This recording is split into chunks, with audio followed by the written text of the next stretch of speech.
College మీద deputy CM budget vibhag గారికి చాలాసార్లు ఆయన చెప్పడం జరిగింది. చెప్పడం మీదనే దానికి ఒక కాంపౌండ్ వాళ్ళతో పాటు 5 కోట్ల రూపాయలు ఆల్రెడీ శాంక్షన్ అయింది. అదొకటి కూడా మనం అది కూడా కన్క్లూజన్ చేసుకోవాలా. ఆ బిల్డింగ్స్ రీకన్స్ట్రక్షన్ చేయడం కోసం అది పడేస్తారా అనేది కూడా ఒక ఆలోచన గవర్నమెంట్ ఉంది. దాన్ని కూడా మనం చేయాల్సిన అవసరం ఉంది. అలాగే డిగ్రీ కాలేజ్ కూడా 3 కోట్ల రూపాయలు ఇచ్చారు. అదొకటి మీరు ఏ కమిటీలో మాకు బాధ్యత ఇచ్చినా బాధ లేదు, నో డౌట్ పనిచేయడానికి సిద్ధంగా ఉన్నాం.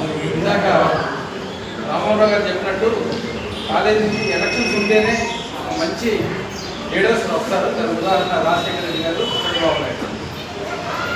సమాజం మీద ఒక బాధ్యత ఉంటుంది.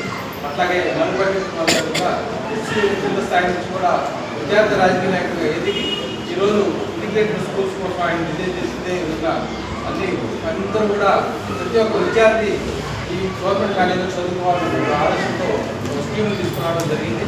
ఆ త్వరలోనే ఇంప్లిమెంటేషన్ జరుగుతుంది. తప్పకుండా ఈ యొక్క కార్యక్రమంలో నా వంతు బాధ్యతగా మీ అందరికీ ఏ కమిటీలో వేసినా నేను మీకు చేస్తాను. నా డొనేషన్ అనేది నేను తర్వాత అనౌన్స్ చేస్తాను.